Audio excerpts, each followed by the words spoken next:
और सबसे पहले एक बड़ी खबर लखनऊ से बीजेपी से जुड़ी हुई है। बीजेपी के ब्राह्मण विधायकों की बैठक के मामले में बीजेपी के प्रदेश अध्यक्ष पंकज चौधरी ने नाराजगी जताई है। पंकज चौधरी ने कहा कि नकारात्मक राजनीति का शिकार न बने। बीजेपी प्रदेश अध्यक्ष पंकज चौधरी ने कहा, बीजेपी वर्ग विशेष की राजनीति पर विश्वास नहीं करती है। ऐसी गतिविधि बीजेपी की संवैधानिक परंपरा के अनुकूल नहीं है।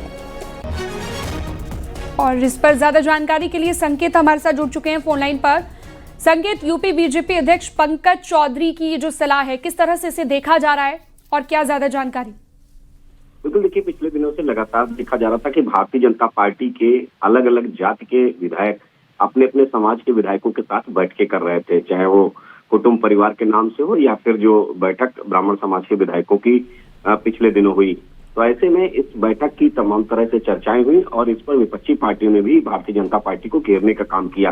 तो ऐसे में अब भारतीय जनता पार्टी के प्रदेश के अध्यक्ष पंकज चौधरी ने स्पष्ट निर्देश जारी कर दिए हैं सभी के लिए कि कोई भी व्यक्ति इस तरीके की अगर बैठकें करेगा तो उसके खिलाफ अनुशासनहीनता की कार्रवाई की जाएगी। और इस पूरे मामले में उन्होंने हिदायत दी है कि ये इसकी पुनरावृत्ति दोबारा न हो। भारतीय जनता पार्टी नकारात्मक राजनीति के शिकार होने से बचे।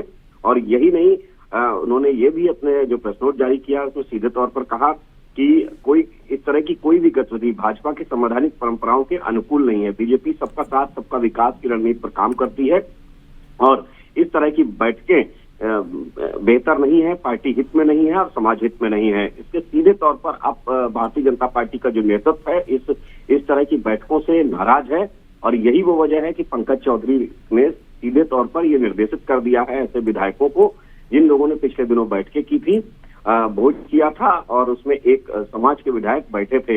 इस पर सख्त नाराजगी जताई है भारतीय जनता पार्टी के नेतृत्व ने और पंकज चौधरी जो कि भारतीय जनता पार्टी के प्रदेश अध्यक्ष है, उन्होंने इसकी पुनरावृत्ति न होने के निर्देश दिए हैं और इस सभी को निर्देश जारी कर दिए गए हैं। ठीक है, विस्तार से जानकारी देने के लिए संकेत आपका बहुत शुक्रिया।